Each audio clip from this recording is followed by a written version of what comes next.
I'm just focusing on the gym. Yeah. Like, with me being young, I don't really want to hurt my body so much. That's why I've not really looked for more work, but I think I'm going to have to start doing that to get myself around a bit more. Get your cardio up and get your stamina up here. Yeah, exactly, yeah. I'm glad you brought that up, actually. It's one of the things in wrestling that's really a big issue. People don't realise the amount of work that goes into perfecting your body and your cardio, like we said, and your stamina, and just doing a half-hour match or a 20-minute match or whatever requires a lot of dedication outside of the ring, not just the training and learning the moves and learning the reversals, etc., but the gym that you have to put in, the effort that you have to put in to make your body look like a pro wrestler, regardless of whether you're like Val Cabius or Tiny Iron, or whether you are like a Noam Dar or an El Ligero, or all the different body types. You still have to look like a pro wrestler. People forget about that. Yeah, I certainly agree. It's like, I think about in wrestling is all the cardio, because if you're slowly like losing your breath and stuff, that's when your work gets sloppy. So I mainly stick around the cardio and stuff. But of course, if you want to be a wrestler, you're gonna have to hit like the gym, diet, protein, and all that kind of stuff to look look the part. Definitely, and it's a big thing that me and Joe Connors have spoke about a few times. A wrestler needs to look like a wrestler. In this country, there's a lot of people that you can see wrestling on a Saturday night, then go to HMV and see them working, selling stuff the next day or doing the bins. So you need that element of superstardom that comes from the professional look. Yeah, exactly. Most of the wrestlers, like, not like the main guys, but I say with like all the little promotions, I don't think most of them see a gym. No. I think I don't know, because it's just what people do in their life, innit? Yeah, but I think if you're going to do something, you take it seriously. Yeah, well, of course, yeah. If you wanna be a wrestler, then obviously you're gonna have to do what it takes to be a wrestler, like train, and like I said previously. Yeah. Another big part of being a wrestler these days is social media, your Twitter, your Facebook, etc. What's your stance on them, and how active are you on them? Well, I've had wrestlers today saying that, because with me being like young, and I have a lot of mates on my Facebook. And with being a wrestler as well, I have wrestlers and friends. So it's like I'm kind of doing both, that promoting myself and being my friends' friends, if that makes sense. It does. It makes sense. I'm highly active on Facebook and Twitter. And I just post random stuff, and some people say, and I don't mean to annoy them, but yeah.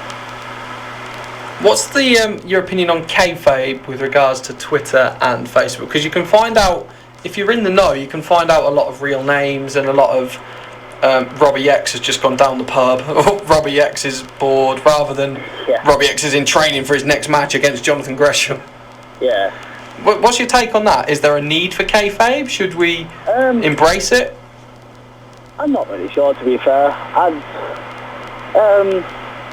It depends what you see in wrestling, because I don't know. I always get asked this, and I don't really know the answer to it. I'm not really bothered about the kayfabe.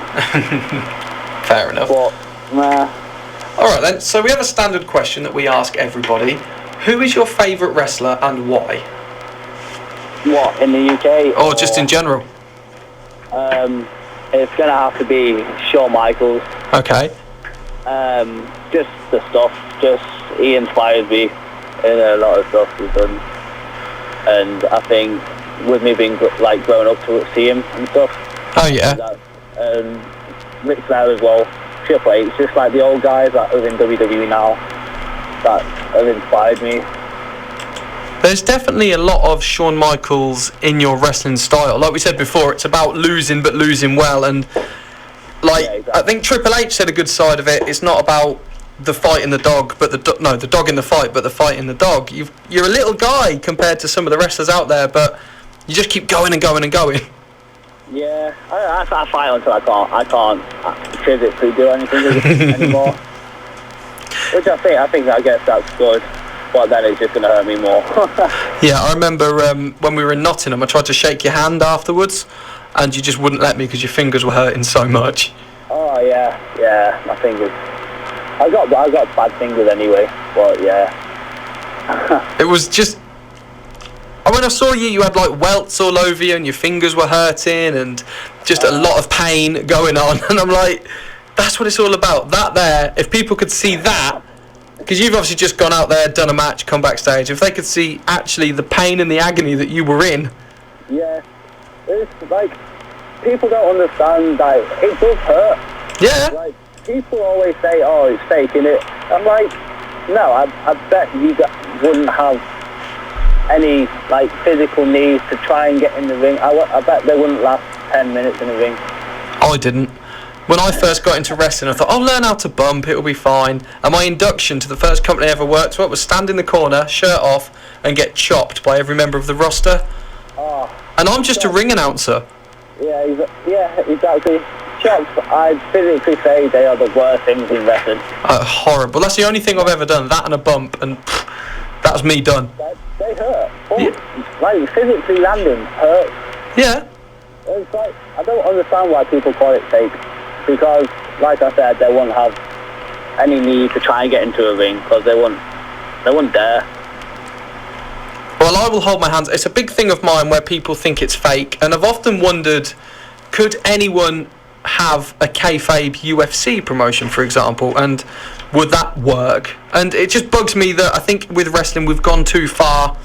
Now the cat's out the bag and has been for the past 30 years. It's a bugbear of mine. We need to embrace the fact that it's still a sport. Yeah, it's a sport, but I always think it's an entertainment, because fans pay to see you, like fans pay to see a movie. So I always think it's our time to entertain them, so they pay to see us. It's fair enough. I have it on good authority. You really like chops from SC Supreme? I don't mind them. I enjoy taking one or two. Yeah. But the chops he gives just go straight through me. They actually hurt my inside. Not my chest. They hurt every single part of my body. He's a big lad. Oh, I think he is. Well, Robbie X, so what can we expect to see from you in the future then? What's next on the page for Robbie X? I'm not quite sure. All I can say is just expect really, really good things about me. That's a great way to end the interview, actually. Like we said, we are one of the... you're 17 years old, you've been wrestling for a couple of years now, one of the hot young talents, and ever since we've announced this interview the other night, I've had people coming towards me saying, yeah, I love Robbie X, he's a talented guy, and this, that and the other. So keep up the good work, mate. You're going to be at Southside at the second anniversary show, I'd imagine. Yes, I am. So we're talking about that later on in the show as well. So I wish you all the luck in the world, Robbie. Our paths will cross again. Thank you. Thank you so much for joining us here. Alright, see you later. Bye-bye. Bye.